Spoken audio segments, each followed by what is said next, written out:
प्रतिभा एवं सौंदर्य भगवान निर्मित कृतज्ञ हुओ।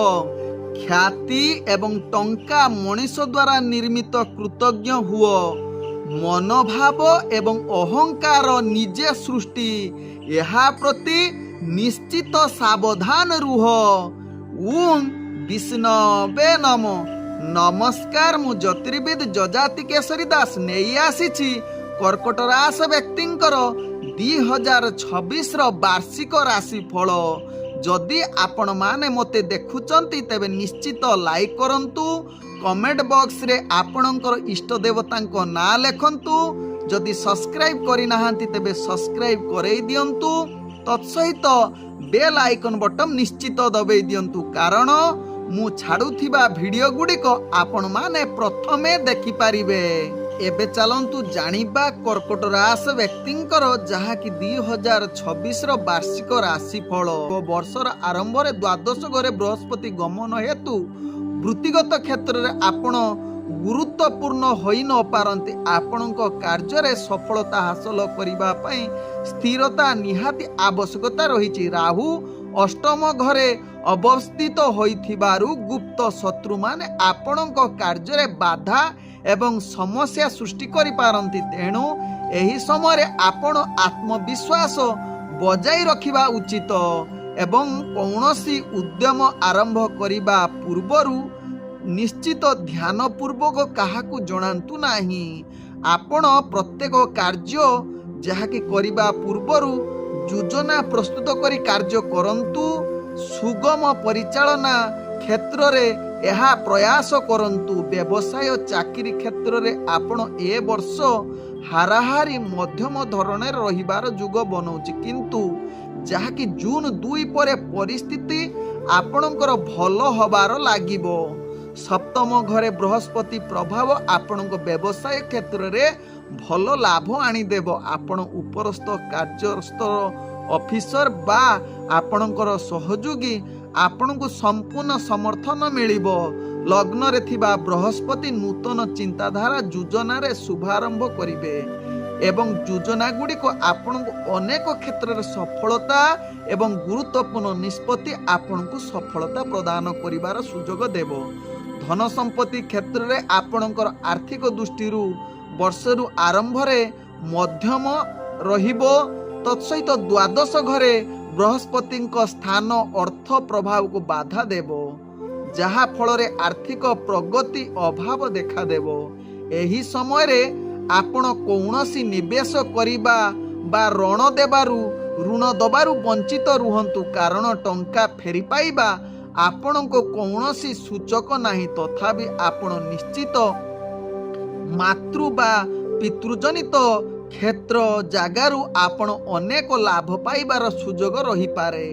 बृहस्पति जहाँ कि चरण परे अर्थात पंचम क्षेत्र रे अर्थात सिंह राशि को अवस्थान करुथिबा गोचर समय रे आपण को सकारात्मक गति रे जहाँ कि आसीबो अटकी जाइथिबा कार्य बा अटकी जाइथिबा टंका आपणकर फेरी पाइबार चांस रहुची।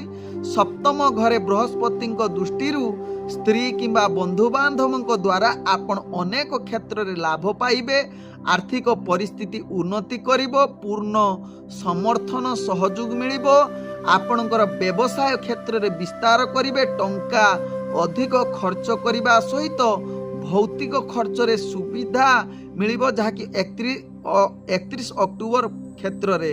तेबे 31 अक्टोबर परे अलंकार बा ससुर जनित घर क्षेत्र आपण अनेक लाभ पाइबार प्राप्त समय जुग बनौछि।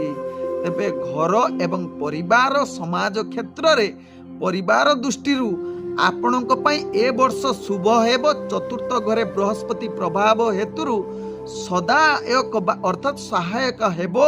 परिवार सदस्य माने आपण को सहयोग करिवे।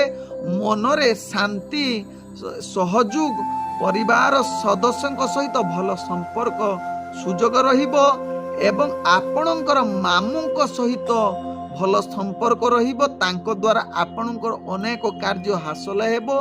तत्सहित ससुर घरଙ୍କ सहित किछिटा मतभेद आसी पारे।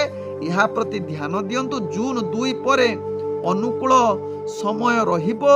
ଆପଣଙ୍କର ପୁଅ ଝିଅ ବିବାହ ପାଇଁ ଅତିରିକ୍ତ ସମୟ ହୋଇପାରେ। ଏ ସମୟ ଯାହାକି ବୃହସ୍ପତି ଦୃଷ୍ଟିରୁ କିଛି ଆପଣଙ୍କର ପତ୍ନୀଙ୍କ ସହିତ ଭଲ ସମ୍ପର୍କ ଆସିପାରେ। ଏ ବର୍ଷର ସାମାଜିକ ପ୍ରତିଷ୍ଠା ହାରାହାରି ଆପଣଙ୍କୁ ସଫଳତା ଆଣିବ। ପିଲା ଛୁଆଙ୍କ କ୍ଷେତ୍ରରେ ଅନୁକୂଳ ହୋଇନପାରେ ଏ ବର୍ଷ। ଦ୍ୱିତୀୟ ଘରେ ବୃହସ୍ପତିଙ୍କ ରାହୁଙ୍କ ଦୃଷ୍ଟିରୁ ପିଲା ଛୁଆଙ୍କ ସମ୍ପର୍କ କ୍ଷେତ୍ରରେ ଚିନ୍ତା ଅଧିକ ରହିପାରେ। ଆପଣଙ୍କର ସ୍ୱାସ୍ଥ୍ୟ ଶିକ୍ଷା ପ୍ରତି ଅନୁକୂଳ ହୋଇନପାରେ। ସେମାନଙ୍କ ସ୍ୱାସ୍ଥ୍ୟ ପ୍ରତି ଅଧିକ ସତର୍କତାରୁ ରୁହନ୍ତୁ। କିନ୍ତୁ ଜୁନ 2 ପରେ ବୃହସ୍ପତି ଚରଣ ଅନୁକୂଳ ସମୟ ଆଣିଦେବ। ପିଲାମାନଙ୍କ ସମସ୍ୟାର ସମାଧାନ ହେବ। କଠିନ ପରିଶ୍ରମ ପିଲାମାନେ କରିବେ। ପଢ଼ାପଢ଼ିରେ ଧ୍ୟାନ ଅଧିକ ଦେଖାଦେବ।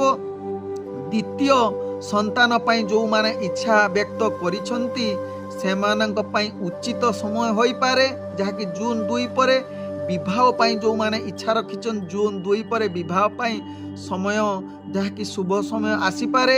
ସ୍ୱାସ୍ଥ୍ୟଗତ ଦୃଷ୍ଟିରୁ ଦେଖିଲେ କର୍କଟ ରାଶି ବ୍ୟକ୍ତିଙ୍କର ଏ ବର୍ଷ ଯାହାକି ଅନୁକୂଳ ରହିବ। ଦ୍ୱାଦଶ ଘରେ ବୃହସ୍ପତି ଯାହାକି ରହୁଛନ୍ତି, ପରିବର୍ତ୍ତନ ଆସିପାରେ। ତେଣୁ ଟିକେ ମଧୁମେହ ପ୍ରତି ଧ୍ୟାନ ଦିଅନ୍ତୁ। ରୋଗୀମାନେ ବା ଯେଉଁମାନେ ମଧୁମେହ ରୋଗୀ ଅଛନ୍ତି ସେମାନେ ନିଜର ଖାଦ୍ୟପେୟ ପ୍ରତି ଧ୍ୟାନ ଦିଅନ୍ତୁ। କଡ଼ାକଡ଼ି ନିଜର ଦିନଚର୍ଯ୍ୟା କରନ୍ତୁ। ଯାହାକି ବୃହସ୍ପତି ବିଶେଷ କରି ଶ୍ୱାସଜନିତ ପେଟ ସମସ୍ୟା ଅଧିକ ଦେଖା ଦେଇପାରେ, ଏହା ପ୍ରତି ଧ୍ୟାନ ଦିଅନ୍ତୁ। ତତ୍ସହିତ ବୃହସ୍ପତି ଲଗ୍ନରେ ଗୋଚର କରିବେ ଯାହାକି ଜୁନ 2 ପରେ। ତେଣୁ ଆପଣଙ୍କର ସ୍ୱାସ୍ଥ୍ୟ ଉନ୍ନତି ହେବ, ମାନସିକ ସ୍ଥିରତା ଆସିବ, ଶାରୀରିକ ଭାବରେ ଆପଣ ଦୃଢ଼ ମଜବୁତ ହେବେ।